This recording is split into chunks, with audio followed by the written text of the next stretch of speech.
estudios que hemos preparado para tener en cuenta, como hemos dicho,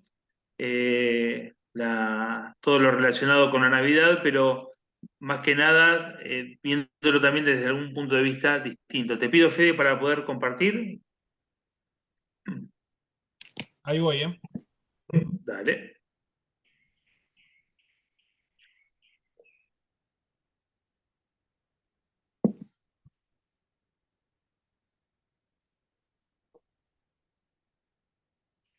Listo. A ver. Ahí vamos.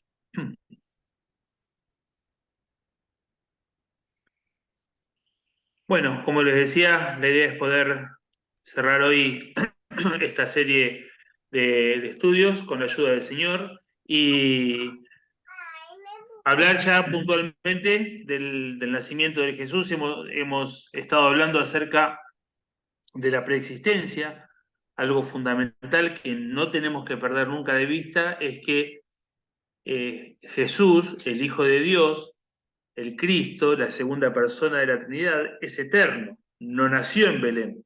En Belén es su manifestación en este mundo, su encarnación, pero el Hijo de Dios es eterno, al igual que Dios, porque es parte de ese trino Dios, Dios Padre, Dios Hijo, Dios Espíritu Santo. Eso lo vimos hace 15 días. Y la semana pasada vimos también un versículo que estaban citando por error, pero es bueno recordar, el de Lucas 1:37, es que para Dios no hay nada imposible.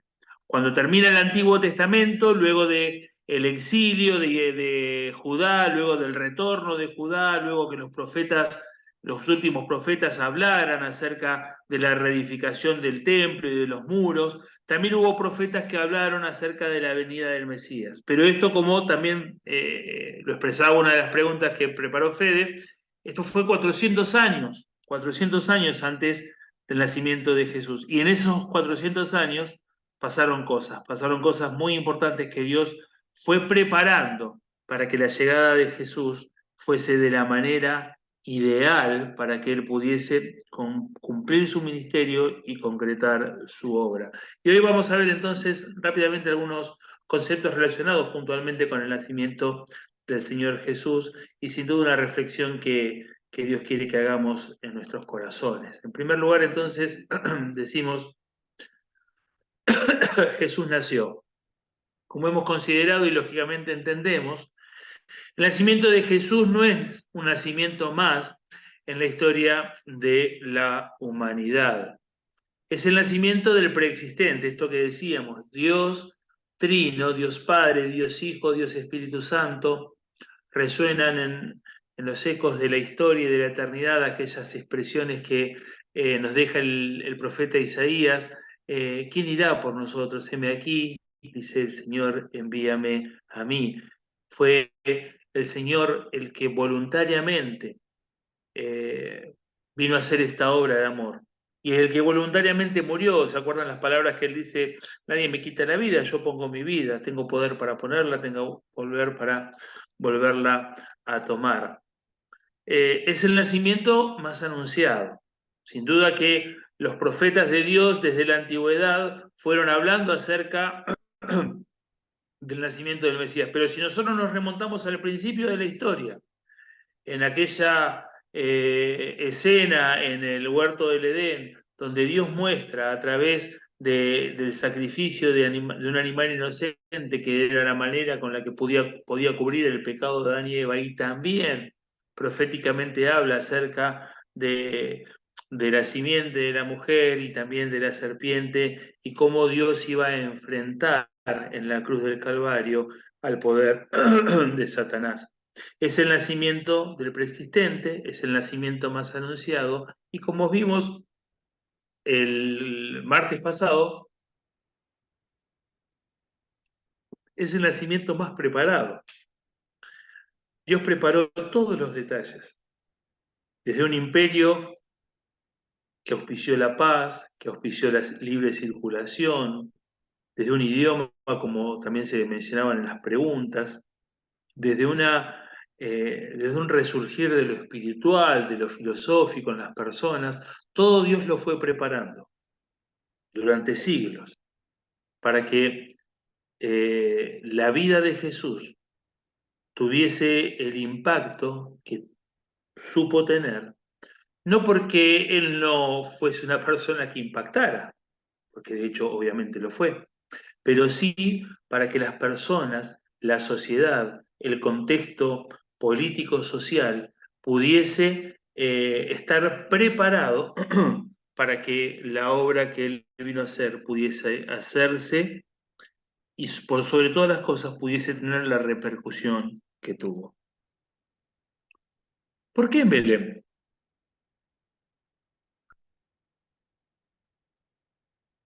Yo tengo acá algo que no me deja ver, denme un segundo. La barra esta, que hay veces. ¿Por qué en Belén? Por causa del censo decretado por Augusto, cada habitante del imperio tenía que presentarse en la ciudad originaria de sus antepasados. Esto un poco lo vimos el martes.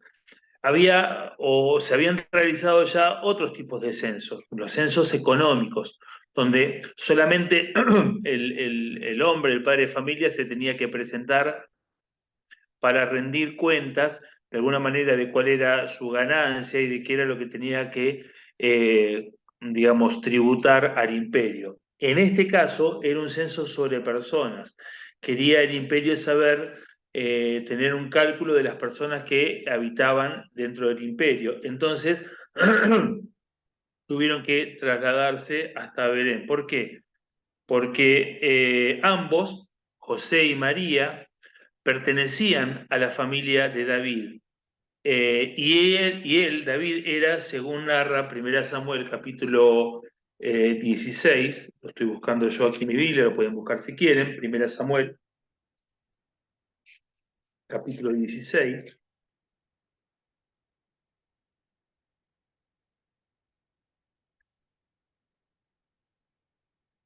dice que David era de Belén, dijo Jehová a Samuel, ¿hasta cuándo llorarás a Saúl habiéndolo yo desechado para que no reine sobre Israel? Llena tu cuerno de aceite y ven, te enviaré a Isaí de Belén, porque uno de sus hijos me he provisto de rey. Isaí era el padre de David. Fue cuando la escena donde Samuel se conoce, se encuentra con David, quien después lo va a ungir finalmente como rey. David era de la ciudad de Belén. Profeta Miqueas, versículo que también mencionaron recién en el concurso, dice, establecía a Belén como el lugar del nacimiento del Mesías. Belén, Efrata, o sea, pequeña, entre las ciudades de Judá, eh, entre las ciudades del reino del sur, estaba entonces dentro de lo que Dios había establecido como el lugar para el nacimiento del Mesías. ¿Por qué José y María? En los distintos pasajes en los que son mencionados, nos muestran que ambos eran justos, temerosos de Dios y sujetos a la esperanza del Mesías. Realmente la salutación que recibe María, capítulo 2, que era la lectura que tenían que leer hoy, más bien el capítulo 1, hoy teníamos para leer el capítulo 2 del 1 al 20, pero en el capítulo 1, la salutación que recibe María de parte del ángel, sin duda que muestra cómo era su corazón, muestra cómo era su deseo aún para con Dios, su buena voluntad para con Dios. Ambos pertenecían a la familia de David, por la línea de distintos hijos del gran rey. Esto es interesante porque Mateo, capítulo 1, nos muestra que José era descendiente de David. Pero Lucas, capítulo 3, nos muestra que María también era descendiente de David.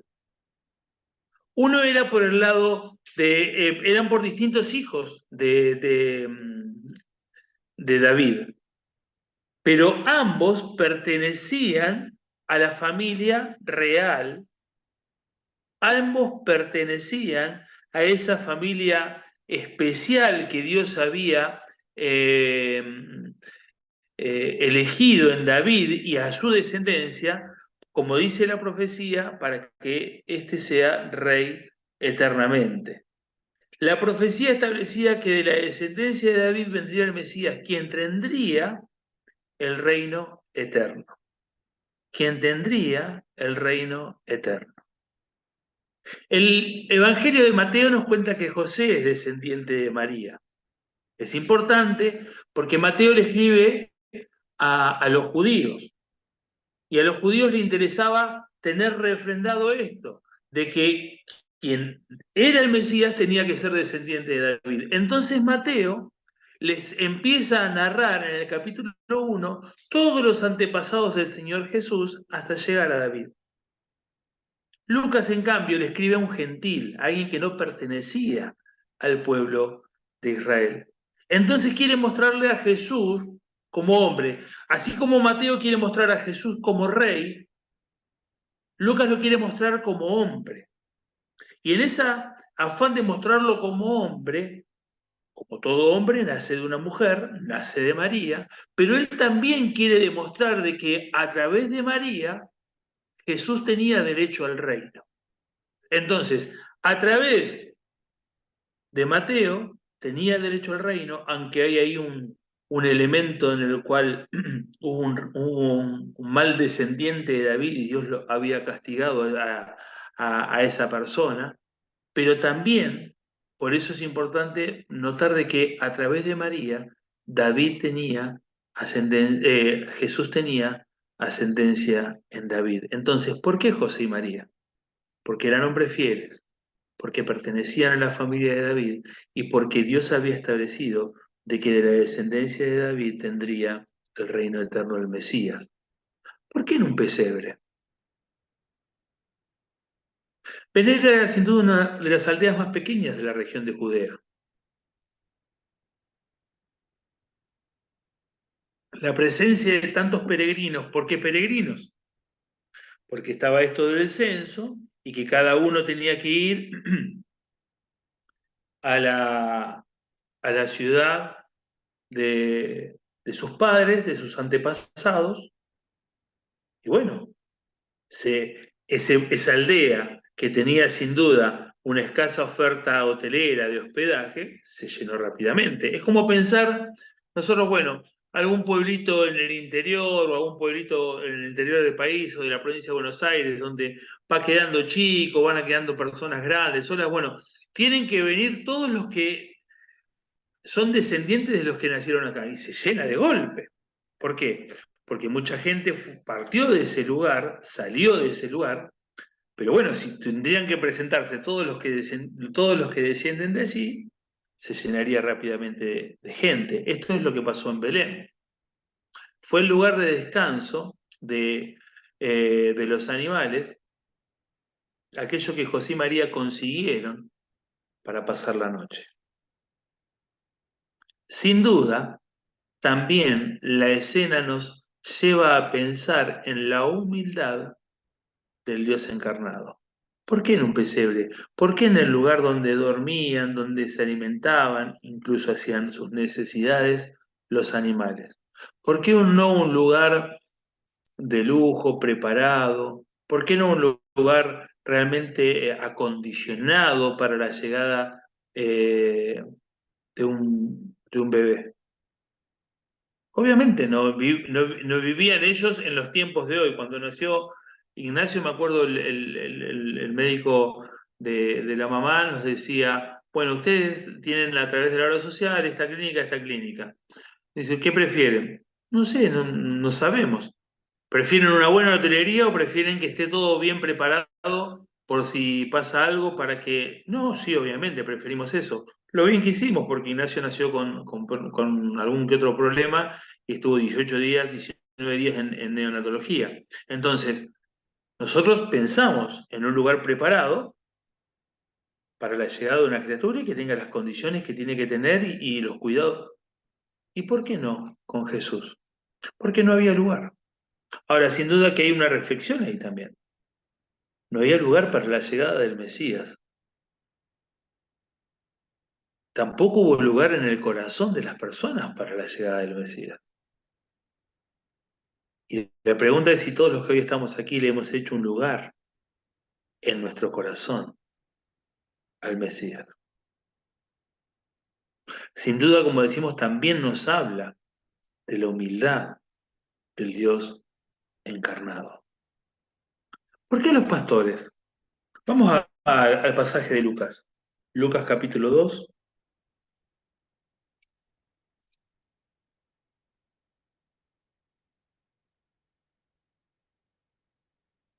Verso primero dice: aconteció en aquellos días que se promulgó un edicto de parte de Augusto César que todo el mundo fuese empadronado. Este primer censo se hizo siendo Cirenio gobernador de Siria. E iban todos para ser empadronados, cada uno a su ciudad. Y José subió de Galilea a la ciudad de Nazaret, a Judea, a la ciudad de David, que se llama Belén, por cuanto era de la casa y familia de David, para ser empadronado con María, su mujer, desposada con él, la cual estaba encinta. Y aconteció que estando ellos allí, se cumplieron los días de su alumbramiento. Y dio a luz a su hijo primogénito y lo envolvió en pañales y lo acostó en un pesebre porque no había lugar para ellos en el mesón. Había pastores en la misma región que velaban y guardaban las vigilias de la noche sobre el rebaño. Y aquí se les presentó un ángel del Señor, y la gloria del Señor los rodeó de resplandor y tuvieron gran temor. Pero el ángel les dijo: no temáis, porque aquí os doy nuevas de gran gozo, para que será para todo el pueblo, que os ha nacido hoy en la ciudad de David un Salvador, que es Cristo el Señor. Y esto servirá de señal: hallaréis al niño envuelto en un pesebre. ¿Por qué a los pastores? Dios no se presentó con la buena noticia, esta palabra que está de moda, ¿no?, a la casta religiosa del pueblo, sino a los humildes y esperanzados en el día del Señor. Aunque debiera haber sido conocido el tiempo que Dios habría de visitar al pueblo, ni los sacerdotes, ni los fariseos, ni los saduceos, ni el Sanedrín en su conjunto, ni los escribas lo estaban esperando. Ustedes recuerdan que en todo el ministerio del Señor Jesús constantemente se chocó con personas que buscaban de alguna manera blasfemarlo, buscaban de alguna manera engancharlo en algún error. ¿Para qué? Para acusarlo. Finalmente, como no lo engancharon nunca en nada, lo acusaron falsamente, y esa fue la causa por la que ellos lo condenaron a muerte, aunque Dios lo había establecido desde antes de la fundación del mundo. Pero esas personas que eran del partido religioso de los fariseos, y otros eran de los saduceos, y otros eran los escribas, que eran los que se dedicaban a copiar los manuscritos de las escrituras, los sacerdotes en general, ninguno tenía en cuenta lo que Dios había establecido acerca del Mesías. Fue cuando en el episodio en el que Herodes se siente de alguna manera amenazado, cuando aquellos, digamos, sátrapas oficiales del Oriente vinieron, a lo que nosotros le llamamos los Reyes Magos, vinieron buscando al Mesías. Ahí es que Herodes se siente un poco atemorizado. Y va y pregunta, y cuando Herodes le pregunta a los sacerdotes, que eran los que tenían que saber, junto con los fariseos, los saduceos y los escribas, qué era esto de un Mesías, qué era esto de un rey de Israel, ahí empiezan a investigar. Sí, está bien, puede ser, qué sé yo. Muchos no sabían. Realmente los religiosos del tiempo no esperaban a Jesús. Por eso por eso Dios se presenta ante humildes pastores, pastores de ovejas. se presenta ante humildes como Simeón y Ana, si nosotros quisiéramos seguir leyendo el pasaje de Lucas capítulo 2. Ante los humildes, Dios se muestra y les muestra el camino que iba a establecer a través de su Hijo Jesucristo. ¿Qué hay detrás de la fecha del 25 de diciembre? La celebración de la Navidad, el 25 de diciembre, fue instituida por la Iglesia Católica en el año 354 después de Cristo. O sea, 354 años. Como decíamos el otro día, vieron que a veces como que perdemos un poco de relación con los años. 354 años es un montón. 354 años habían pasado de que Cristo había nacido, cuando la Iglesia Católica estableció la celebración de la Navidad, o sea, del natalicio de Cristo, del nacimiento de Cristo, el 25 de diciembre. Pero no fue el 25 de diciembre. Sin duda que no fue el 25 de diciembre. ¿Cuándo fue? No lo sabemos. Pero sí sabemos que esa fecha fue elegida, ¿por qué? Porque coincide con el culto de Mitra, el dios del sol de los persas, siendo su paralelo dentro de la cultura romana el culto a Saturno. En esa fecha se celebraba la noche más larga del año y el retorno del sol tras los meses del frío. De esa manera, la antigua celebración que remitía al nacimiento del sol ahora coincide con el natalicio de Jesús. Para que podamos entender, ustedes se acuerdan que cuando murió Jesús, los discípulos comenzaron a predicar el Evangelio, muchos se empezaron a convertir y la iglesia fue perseguida. Por un lado fue perseguida por la religiosidad de los judíos, por ejemplo Pablo, hasta que se convirtió, y también fue perseguida por el Imperio Romano. Ahora, luego de 300 años vino un emperador que se llamó Constantino, que hizo un pase mágico. Como no podía ya luchar contra los cristianos, porque cada vez que los mataban en el Coliseo, los torturaban, los quemaban vivos, quemaban a sus casas con sus familias, más personas se convertían al Evangelio. Entonces, ya no luchó más. Y el Imperio Romano se declaró cristiano. Y sin ser cristianos, todo el imperio fue nominalmente cristiano. Y dentro de las fiestas que tenía el imperio, en su paganismo, en sus muchos dioses, en sus tantísimas mitologías y leyendas, tenían esta fecha como el nacimiento del sol. Y eligieron esa fecha para decir, en esta fecha nació Jesús. ¿Hacemos mal en recordar a Jesús? No lo tenemos que recordar solamente el 25 de diciembre, lo tenemos que recordar cada día, cada momento, de que Dios, siendo eterno y santo, un día decidió encarnarse para salvarte a vos y a mí. De eso nos tenemos que ocupar todos los días, no solamente el 25 de diciembre. Dice el texto que os ha nacido hoy en la ciudad, el texto 9, perdón, el texto 11, que os ha nacido hoy en la ciudad de David un Salvador que es Cristo el Señor. Un Salvador que es Cristo el Señor. Vamos a la palabra Salvador. Perteneciente a una raza, un pariente cercano, que pudiese ofrecerse a sí mismo para pagar nuestra deuda. Dice la palabra de Dios que sin derramamiento de sangre no hay remisión de pecado. Nunca nosotros podríamos haber tenido el perdón de nuestros pecados si no hubiese sido a través de un sacrificio. Ahora, ese sacrificio tenía que ser de alguien santo. Yo no puedo morir por mis propios pecados. ¿Por qué? Porque soy pecador. Ahora, Dios, conociendo esto, dice, bueno, vamos a hacer de la siguiente manera. Como Dios quiere la salvación del pecador y no que se pierda, quiere la salvación del pecador y no que se pierda, preparó un Salvador. Ahora, ese Salvador tenía que ser de nuestra propia raza. Por eso Cristo se encarnó. Y por eso aparece este concepto de Salvador.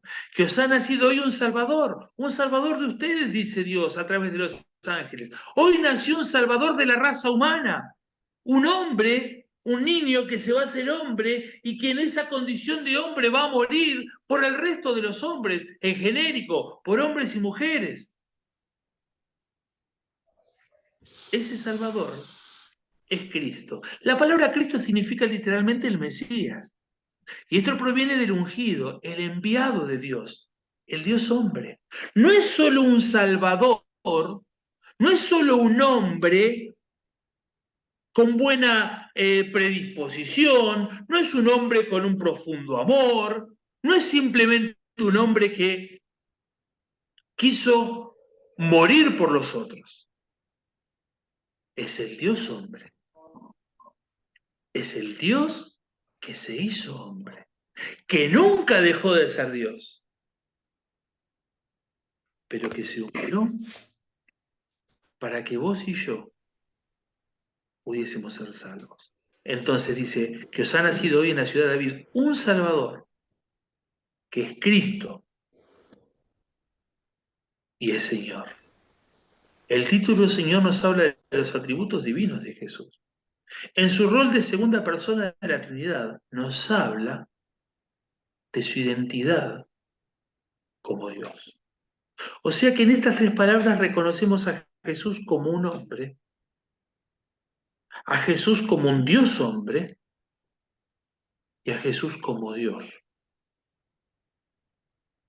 Hay dos palabritas que cuando estudiamos cristología aparecen. Creo que algunos de ustedes han hecho el Instituto Bíblico y van a poder recordar esto. En primer lugar, lo que es la unión hipostática. ¿Qué significa? Que Jesús era perfecto Dios y perfecto hombre. Perfecto Dios y perfecto hombre. Y hay otra palabrita que viene del griego que se llama kenosis, que significa vaciarse. Jesús voluntariamente hizo el no uso de determinados atributos que él poseía para poder morir en la cruz del Calvario. Fue una decisión de Cristo no hacer uso de determinados atributos y en determinadas circunstancias para que vos y yo pudiésemos ser salvos. Un Salvador que es perfecto hombre. Un Cristo que nos habla de perfecto hombre y perfecto Dios. Y una palabra Señor que nos habla de Dios. Ese es el que nació. Yo insisto con esta figura. Es muy linda la imagen de José y María y el bebé. Pero no nos olvidemos que estaban haciendo el Dios encarnado. Tremendo misterio del Dios encarnado. Ahora, quiero que rápidamente hagamos esta reflexión. Contraste asombroso de la gloria y la humildad de Jesús. Vamos rapidito. Jesús es la imagen del Dios invisible.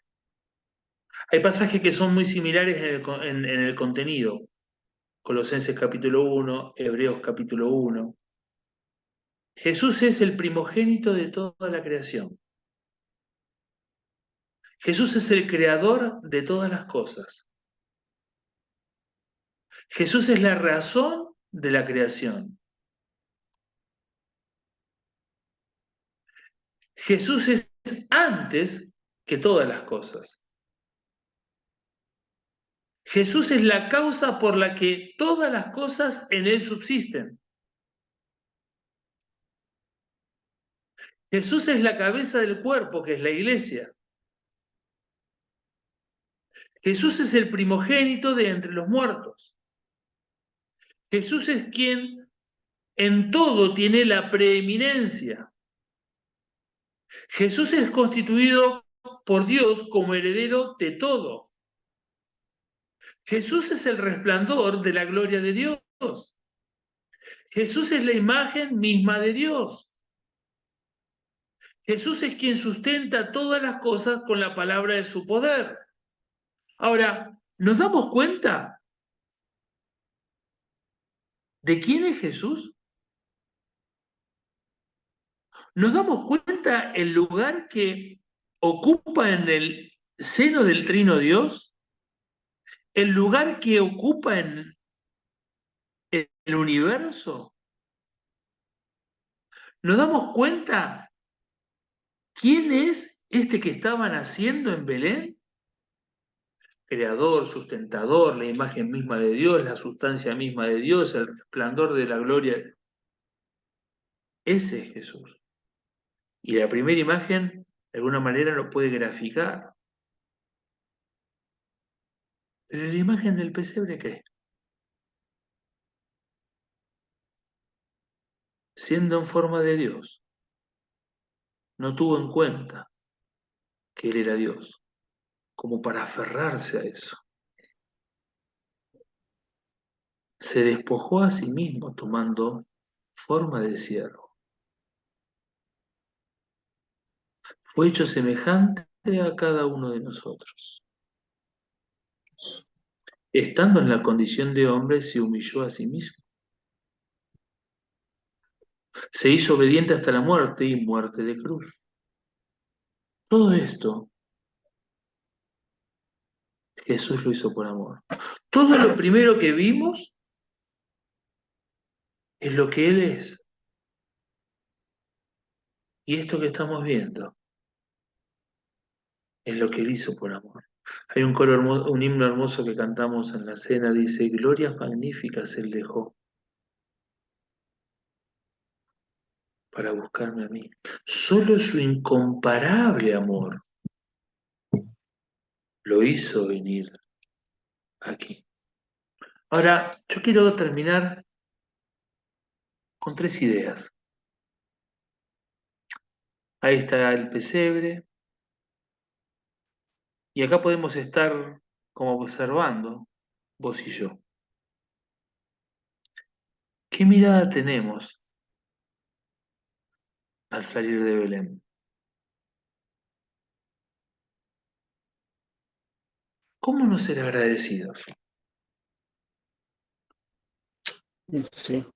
Una de las expresiones con la que terminábamos el martes pasado era Jesús nació para morir. Y bueno, pero eso nos pasa a todos. Yo no sé si se lo dije a ustedes, pero mi abuelita decía que cuando nosotros plegamos la mano, agarren, miren la palma de su mano, achíquenla un poquito y van a ver ahí que se forma una especie de una M. ¿La ven? Y si pudiésemos hacer lo mismo con el pie, no se saquen la zapatilla ahora, pero después por la noche cuando se vayan a acostar, miren el pie y se forma una especie de S. Mi abuela, que no conocía a Jesús, decía, eso significa muerte segura. Muerte segura, seguro que te vas a morir. Ahora, entonces no decimos nada interesante cuando decimos que Jesús nació para morir, porque todos nacemos y morimos. Pero Jesús no tenía necesidad de nacer y obviamente no tenía necesidad de morir. Solo que su inmenso amor lo impulsaba a morir por nosotros pecadores. Y para morir tenía que nacer. Y para nacer tenía que dejar su lugar de gloria, ese lugar de privilegio, que naturalmente le corresponde por ser el Dios, creador y sustentador de todas las cosas. Ahora, cuando miramos el pesebre en Belén, ¿cómo no ser agradecidos? Por alguien que no tenía ninguna necesidad de hacer lo que hizo, solo el amor, el insondable amor que lo impulsaba, ese amor hacia cada uno de nosotros que lo impulsó a nacer con el único objetivo de morir. ¿Cómo no ser agradecidos? ¿Cómo no ser humildes? Si el Dios creador de todas las cosas, si el Dios creador del universo, si el Dios todopoderoso, soberano, fuerte, omnisciente, omnipotente, omnipresente, si el Dios que es todo amor, justicia, gracia, bondad, misericordia, no tuvo ningún problema en venir a este mundo. Y no solo en venir a este mundo, sino venir en la condición, en la forma y manera en la que vino a este mundo, naciendo en un pesebre. ¿De dónde voy a sacar yo altivez, orgullo, egoísmo, egocentrismo? ¿Cómo no ser humildes cuando miramos, cuando tenemos nuestra mirada puesta en Belén? ¿Cómo no ser humildes? ¿Cómo no ser agradecidos? ¿Cómo no ser humildes? ¿Cómo no entender cuáles son las cosas y los valores importantes en la vida? ¿Cómo no ser agradecidos? ¿Cómo no ser humildes? ¿Cómo no darle la gloria a Dios? Y la gloria a Dios se la damos con vidas que Él ha transformado, pero que nosotros dedicamos voluntariamente para su honra y su gloria. ¿Cómo no ofrecer en gratitud? Porque no puedo comprar mi salvación, porque no puedo vivir una vida ejemplar y con eso ganar la salvación. No, la salvación la gané por la obra de Cristo. Y lo que puedo hacer es vivir de la manera que Cristo quiere que viva, solo en gratitud por lo que Él hizo. Porque ¿sabes qué? Si vos y yo pudiésemos habernos ganado la salvación, Cristo no hubiese nacido en Belén. Cristo no hubiese muerto en la cruz del Calvario. Pero como a vos no te alcanzaba, y como a mí no me alcanzaba, como no llegábamos, no alcanzábamos la gloria de Dios, dice que por cuanto todos pecamos, estamos destituidos, no alcanzamos la gloria de Dios. Cristo tuvo que nacer en Belén y tuvo que morir en la cruz del Calvario para que vos y yo seamos salvos. Entonces, nuestra vida dedicada a Jesús, nuestra vida dedicada al plan de Dios, nuestra vida dedicada a mostrar el amor de Dios, el amor de Jesús a través de nuestras obras a los que nos rodean, no es para ganar la salvación. Simplemente estamos agradeciendo con nuestra vida dedicada a Él, a aquel que nos amó y dio su vida por cada uno de nosotros. La pregunta es, ¿cómo no ser agradecidos? ¿Cómo no ser humildes? ¿Cómo no intentar con nuestra vida darle gloria y honra a nuestro Dios? Jesús nació para morir por vos y por mí. Que estos pensamientos tan sencillos, que nos hablan de la preexistencia de aquel que nació en Belén, que nos hablan de los preparativos de aquel que nació en Belén, que nos habla de lo que Dios quiere trabajar en mi vida y en tu vida a partir de aquel que nació en Belén, pueda ser de bendición para cada uno de nosotros. Queridos, que Dios nos bendiga. Muchas gracias, Esteban. Que el Señor te bendiga. Gracias por estos martes que nos acompañaste. La verdad que fue de mucha bendición. Eh, y bueno, me quedaba un poco en la mente y también acá anotado que estuve tomando notas. Fede, si querés cortar la grabación.